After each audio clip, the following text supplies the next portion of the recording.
Hey guys, it's been a while since I uploaded any content onto my channel, which I kind of feel like I owe you guys an explanation as to why this is.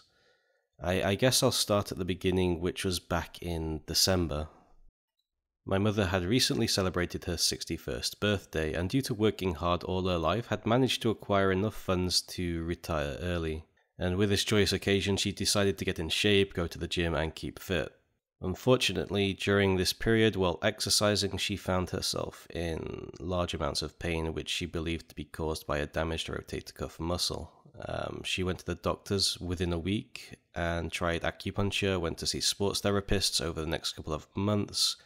However, the pain only seemed to get worse. Her doctor eventually ended up prescribing her amitriptyline, which only reduced the pain slightly, and later on it was switched with tramadol to help ease the pain further.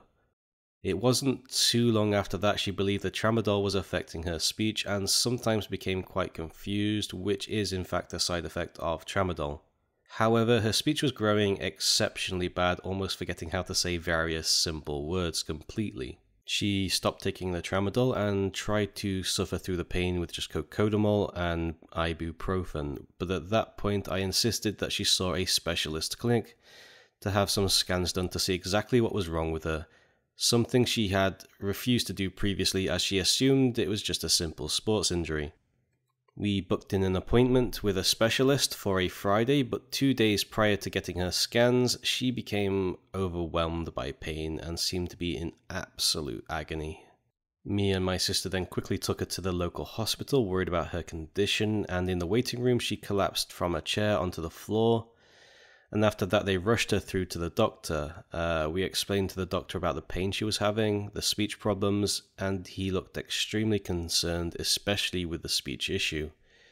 They couldn't do much for her there at the A&E. They gave her a fairly large dose of diazepam, which after 30 to 40 minutes seemed to quell the pain. They told us to take her home and to contact her GP right away. We told the doctor that she was going to have some scans to see what the issue was with her back on Friday. Friday rolled around, she had the scans and went home, but about an hour later we received a phone call to go back to the specialist. And that's when they informed us of a growth on the apex of her right lung.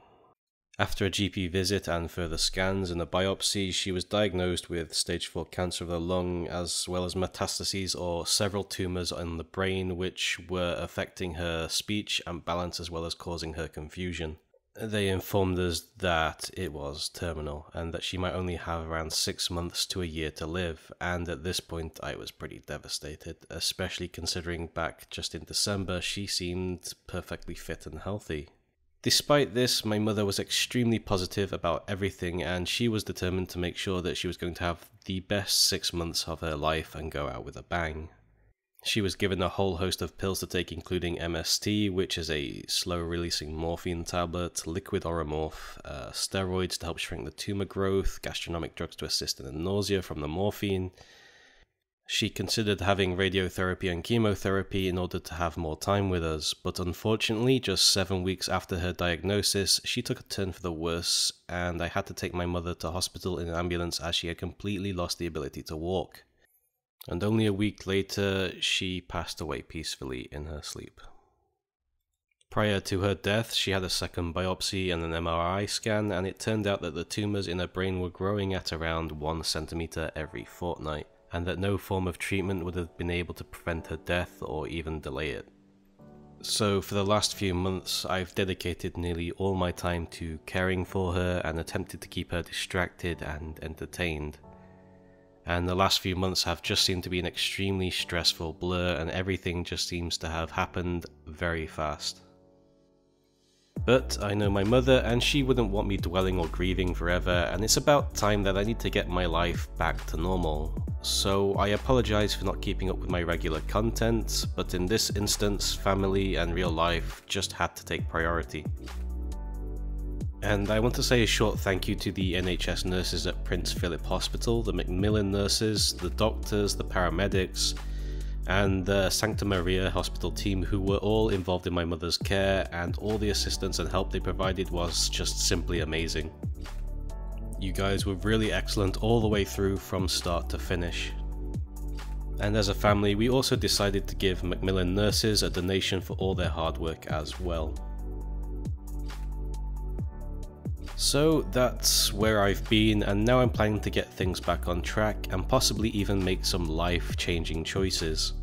For those of you that don't know, for quite some time now I've been planning to relocate to the USA to live with my girlfriend of 3 years. So if everything goes according to plan, half a year from now, Proxy will be coming to the USA in 2019.